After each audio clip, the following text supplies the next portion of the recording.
So, hello and welcome to another episode of Inspired Good Fat Life. And I don't know, the energy today is just like electric.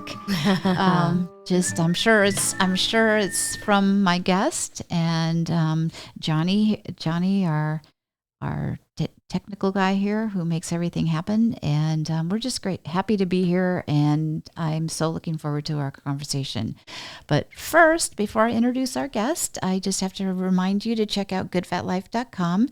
And as we speak, the new issue is at the printer. And it's always a little, I don't know, it's just kind of like, I feel so vulnerable, right? It's like a new baby's born or something, but so vulnerable because it's just so many hundreds of hours go into curating it and all that's there. And it just, I don't know, I feel a little naked. But anyway, regardless, I want to welcome Dawn Gaden to our show today. And every time I talk to you or read about you, I just learned there's just so much more to you and who you are in your journey than I knew, and I'm excited to hear more today. And so tell us, you've got intenSati. Why do I? Yep. Sorry, it's a movement, and we'll talk about that. Yes. And then you've got Young Living, your essential oils, and then your coaching program. Yes. And business. And so tell us, and you've got 4 boys and husband and house in the woods and lots of dreams. So tell us about how did you get here? Oh yeah. And your book. Oh, and the book. And the book. The first of the public story. Yeah, the first of that. So start where you want to start. Wow. Let's see. Well, the book was the beginning of sharing my story and speaking about my journey, how I became a therapist, how I raised 4 boys, how we made it through cancer, the journey. And it's funny, as you were speaking, I remember a time when there was nothing exciting, meaning it was a pretty smooth path, right? You go to college, you get married, you start your business, you raise your kids, and like an explosion. I'm like, okay, these are the what do you call them? I don't want to say challenges, but they are. Let's just face it, challenges that give you strength. Oh, absolutely. Right. So it's those challenges that create strength within you. Like, we don't grow when we're comfortable. We grow when we're challenged and when we're confronted with who we really are and where we want to go. And so, yeah.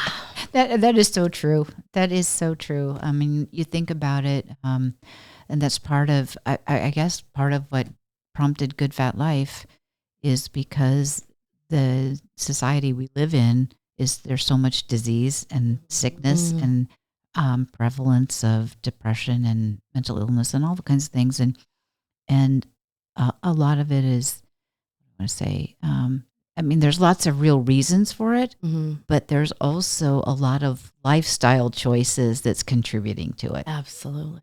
Right. Absolutely. And so we've made those choices to just be inactive and lazy, if you will. And there's consequences of that. Yes. So tell it. And I know you've spent kind of a lifetime, a career building a practice around choosing our thoughts. Yes. And so talk about that. And so, and how did you get through, I mean, but still having a career and 4 boys and all that goes with that, that's not easy. Right. It's what we want and we're grateful for it, but still it's not easy. No. And we have to make really hard decisions to create our dream, right? And even one of my mentors recently said, there's things on the journey that are really hard that we don't even want to do, but it will get us to where we want to go. So we commit to it and we understand that. And that helps me because there are a few things in building a business and having a career that aren't easy. But when we know that they're leading us along the path, it's more accepting. Okay, I got this. This is just part of the journey. Right. So, and what I've noticed too, for me, is community.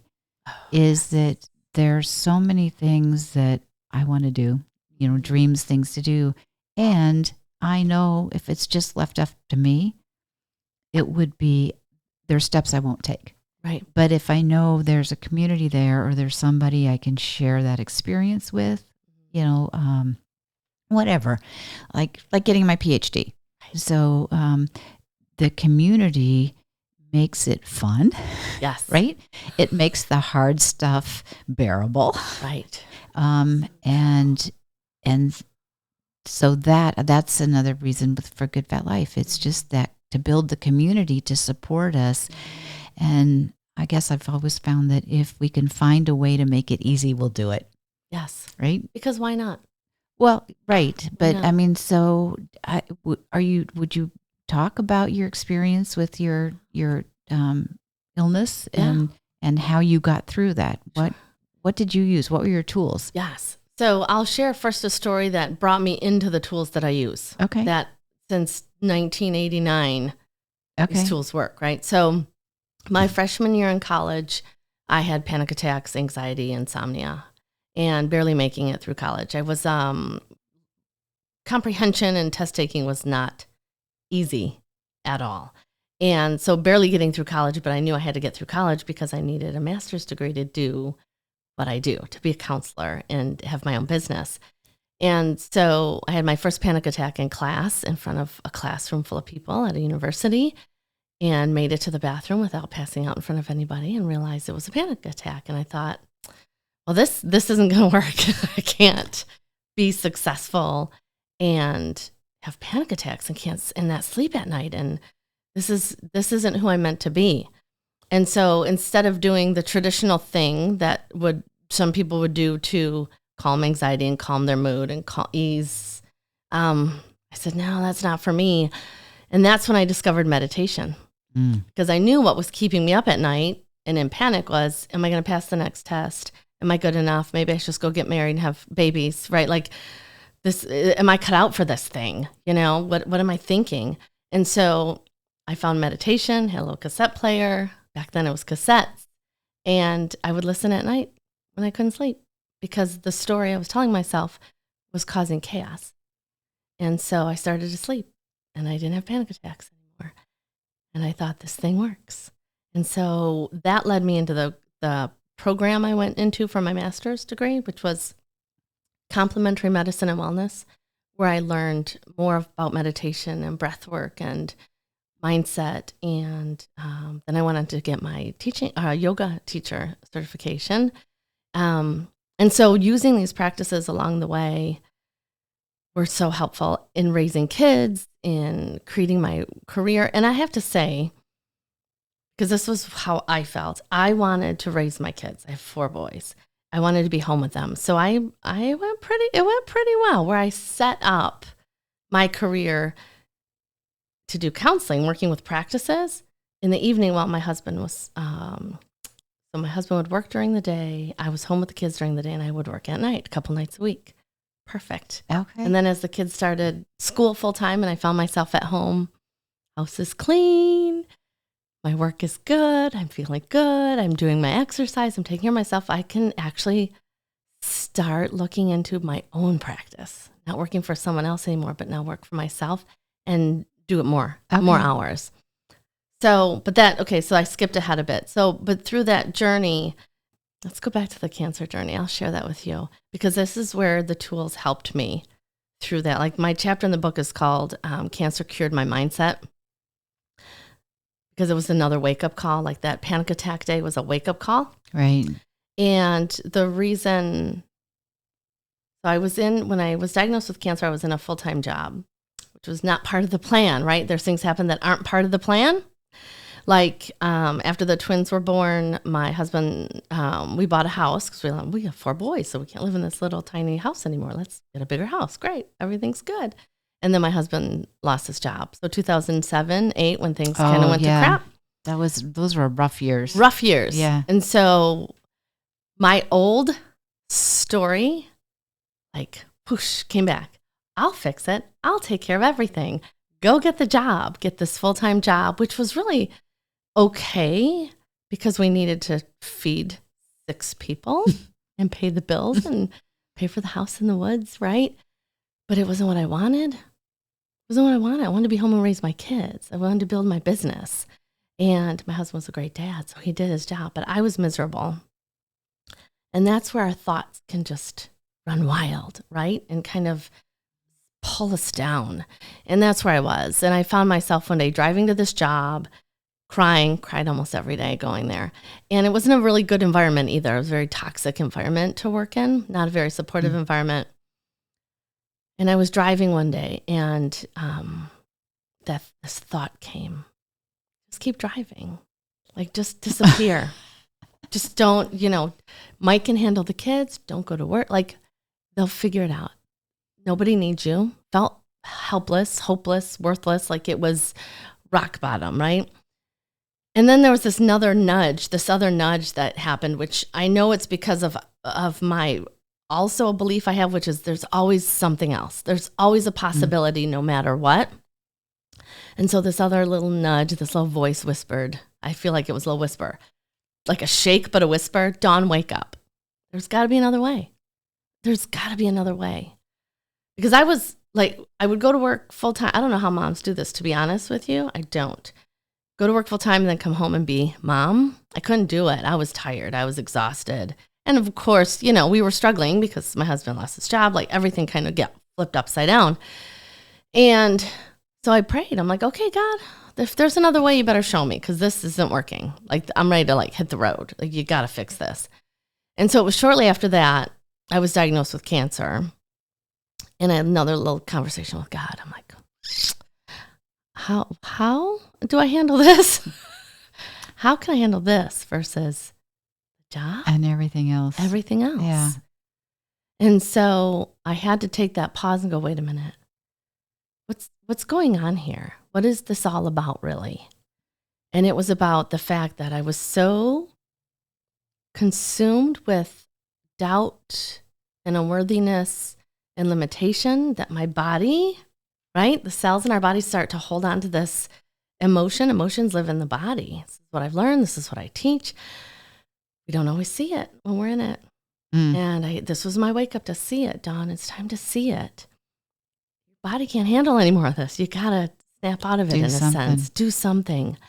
And so I quit the job. I went on a leave for a while, went and I did both holistic treatment as well as traditional treatment, and decided to quit. As the first time ever, I had 2 years of not working, no school, no work, 2 years, just taking care of me, taking care of the kids, being mom, being me. Beautiful. And I thought, well, I'm not doing therapy anymore. I can't even take care of myself. How am I going to take care of other people? This has to stop. And so I spent 2 years kind of trying to figure out, what am I meant for? Like, if that's not what I'm meant for, what do I love? What do I want to do? What's my purpose here? And it's my kids, but there's more than that. Right. And I found myself reading my magazines, like magazines similar to Good Fat Life, mindful magazines, my yoga magazines. And I thought, okay, I can do this. I can do my work. I can serve really big in a different way, though. I just have to do it in a different way. And so that's how my journey through cancer was able to help me shift my thinking, take care of myself first. Can't be those old beliefs have to go. Right. And I have to see it from a new place so I can live and choose my life. Like, I didn't want that job. I took the job. Right. And it was from this place of fear and doubt. Right. But when I was diagnosed with cancer and quit, we had no income. It was all on faith and hope. And guess what? Here we are, how many years later? So from a place of faith and hope, and everything, I truly believe everything works out when we're in this place of love and faith and hope. If fear just creates more fear. Right. Right. You're so right. I've heard so many people say, and even for my own self, it was when physically my body said, I can't do this anymore. I'm not doing this anymore. The diagnosis was, get used to being in pain 24/7. You're going to just take pain drugs and you go, no. That's not the way it's going to be, right? And so it forces us to really look at what we're doing and who we are and how we're living and how we want to be. Right. And make some changes. Mm-hmm. And again, I think that's again where community is so nice. Yes. is a couple things. So there's a support to help us through that. Mm. And as we're shifting how we're thinking, Right. and also that resources to understand there's a different way of being. Mm-hmm. Absolutely. It's surprising how community, sometimes it can be surprising how powerful community is. I'm in a morning study right now, and we're reading a book. We're reading the same chapter actually every day. It's a very spiritual money study book. And we're reading the same chapter right now, like 5-6 days in a row. And you would think at first, like, why are we doing that? Well, repetition is Right. the part of success is the repetition. And every time we read it, and we read it in a group, and every time we read it, there's a new thought or a new idea or new something that somebody says that somebody else goes, oh my gosh, I didn't think of it that way. I didn't see it that way. And I didn't internalize it, right? Yes. You can get it intellectually, but you haven't gotten it in your heart or in your soul. And that's when the shift happens. That's when the shift happens. Yes. Yeah. And it's, so that goes back to community. Yes. But it's not it's not just community. It's also the intention, and I'll say the discipline to show up. Oh, yes. Right? Because how many people do you know, probably, or just percentage wise, of how many people get up early every morning and meet with this group and have this conversation 6 days a week? Right. Because your intention is to shift something. Right. Right. And you have to show up, and you have to be intentional. If I wouldn't be making it to a call in the morning if I wasn't intentional about it. And I wouldn't be experiencing the beauty of it if I wasn't intentional about it. And we have to choose. We have to choose, like, who do I want to be? Some people are like, I'm not a morning person. I can't do that. Well, can't or don't want to, because there's a difference. Choice in everything we do. Well, and then it's a story. We can be predispositioned to not like getting up in the morning, right? It's not and what I've found, because I'm not that morning person, but I've also found that when I get a good night's sleep, when I eat right, and I feel good, I wake up naturally early. Yes. Right? And then really enjoy the gift of the morning. Yes, it's such a gift. But it's so it's interesting how that can shift when the story we tell ourselves or the way we take care of ourselves shifts. Yes. And it's all connected, right? What we eat, right, how we sleep, how we think, how we show up. It's all connected. It's all connected. Yeah. So tell me about tell me about the book. So how did that happen? So I decided, how this book happened, COVID appeared, right? And because I had just started my own practice in 2017, so a year and a half in, where everything's virtual. So my office now is closed. We're back to virtual. I have people calling for therapy, for coaching, and I'm running out of hours in the day. I can't help one-on-one people I can't serve well if I'm exhausted, and so many people needed support. Right. And so I thought, well, how am I going to expand my business to help, right? So again, we have to just see it. We have to adjust and shift. And so I was in one of my groups. This is funny, right? In one of my communities. Right. And there was a woman speaking on how she teaches people how to speak on stage, to share their stories, to share their mission and their vision of what they do. And I went, a little light bulb, right? Oh, that could be fun. So I got in touch with her, did training with her. She helped me create my story in a way I could share it that could be impactful. And she said, hey, the speakers I'm working with, we're putting together a book. Okay. Would you like to be in the book? And I went, that means I have to share my story to the public in writing for the very, very first time. Okay, well, but we don't grow unless we're challenged a little bit. And this is a really good, positive challenge. But again, remembering that I am not a writer.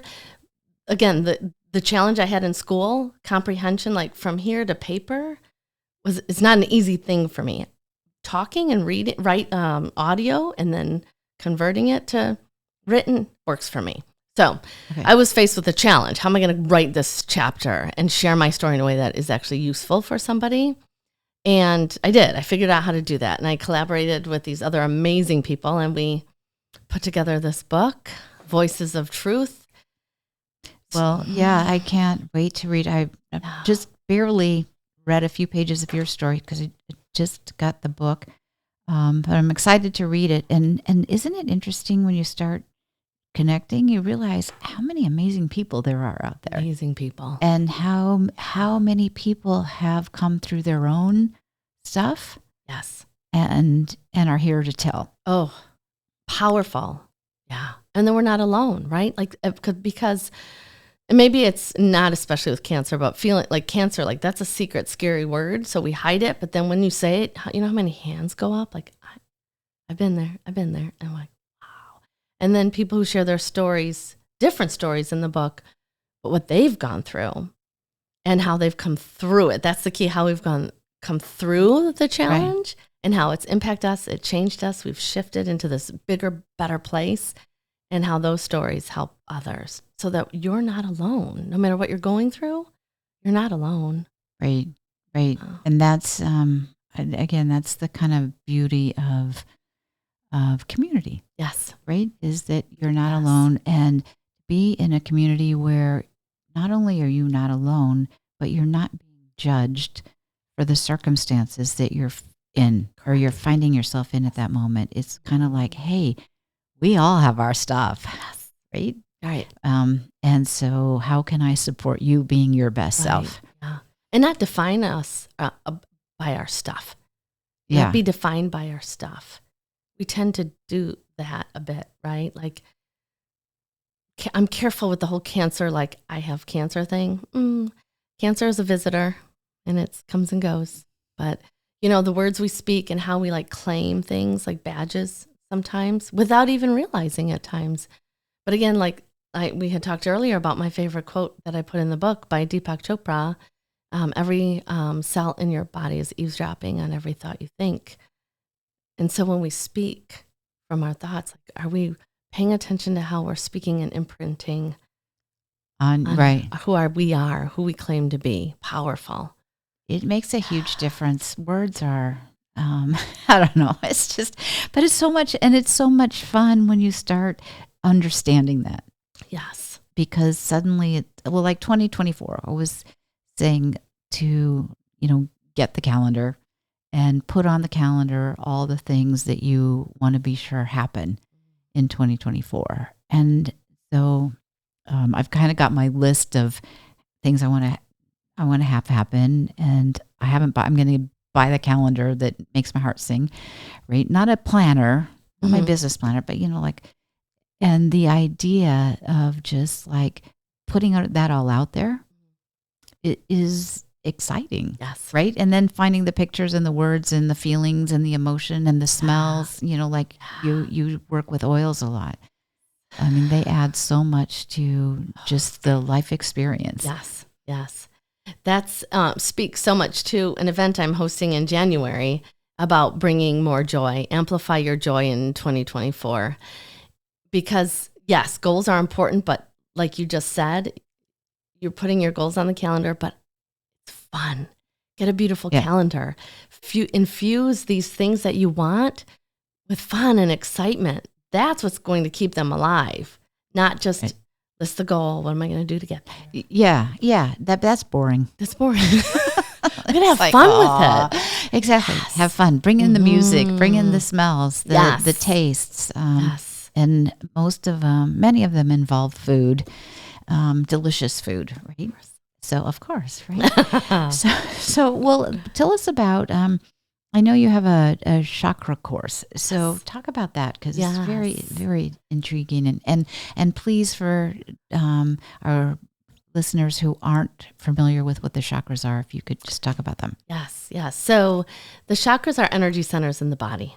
And we typically talk about the 7 basic chakras, and I think there's 9 total, but oftentimes we focus on the first 7. And the energy centers in the body, and they connect to different emotions, different physical experiences in your life.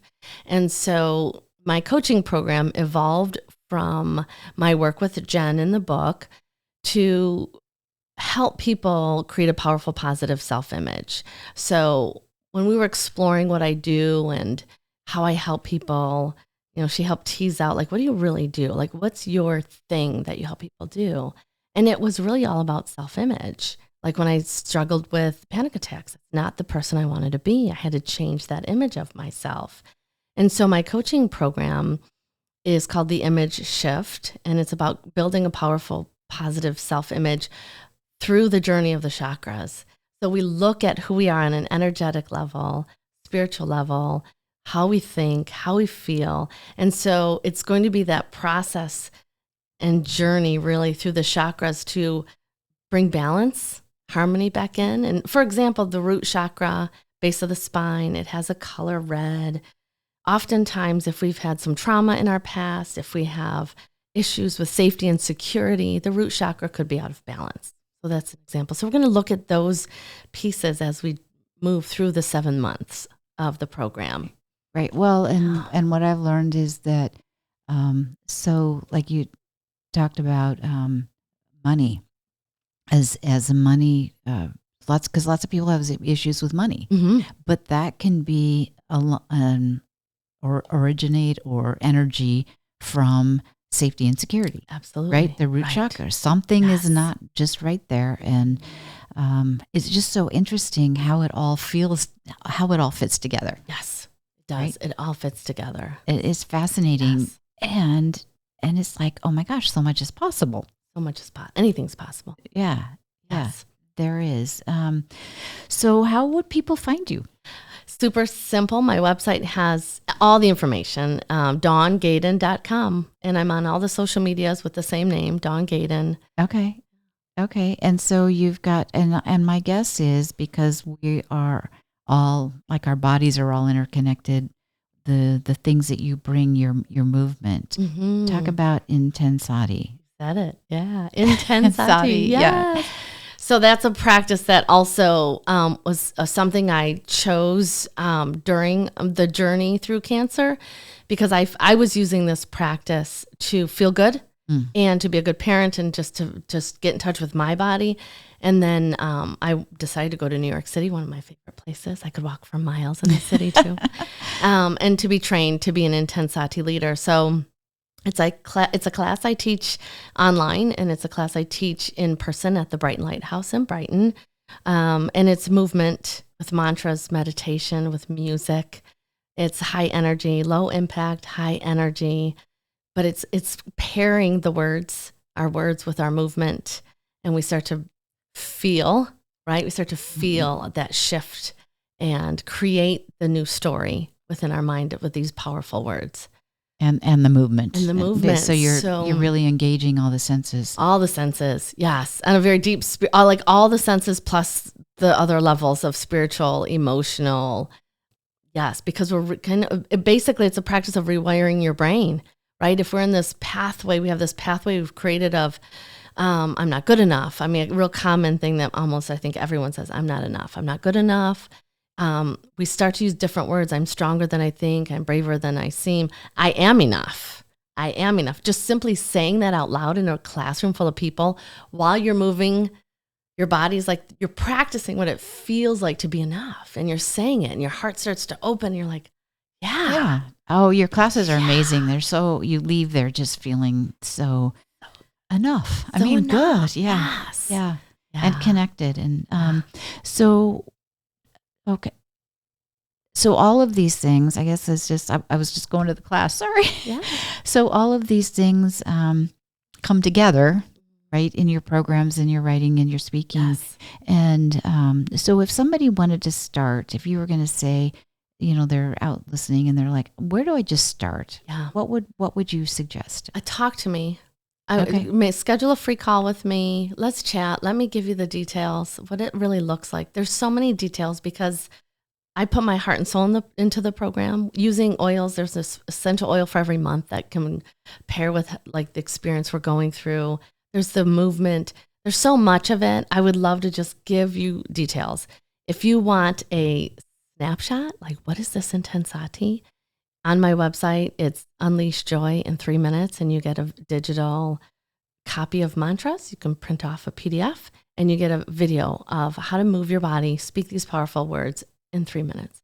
Everybody has 3 minutes. And that's it. I love it. I just read something the other day and said there's two kinds of people. There's the people that read the stuff or hear the stuff and do nothing. And then there's the people that read the stuff and go, oh my gosh, and step right into it. Right. Right. And I kind of loved that because it's so true. Yes. You have to take action. You have to take action. If any of this resonates with you, you just schedule a call with me. There's no obligation. It's just take the next step. If you take that next step and you're like, yes, to the next step, you take the next step. If the other step is that way, you go that way. Right. But you have to take action. Inspired action is what we say in intenSati. Right. Inspired action. So, well, it's just been so nice talking to you, and I can't wait to hear more, learn more. Like I said, every time I talk to you, it's like there's this whole other side of you that I didn't know anything about, which is exciting, right? I'm happy to share. Yeah. Again, finding stories that can help others. Right. Yeah. And grow our Good Fat Life community. Yeah, so exciting. So on that happy note, I encourage, I guess, invite you to check out goodfatlife.com and also check out dawngaden.com and go out and live a good fat life. Yes.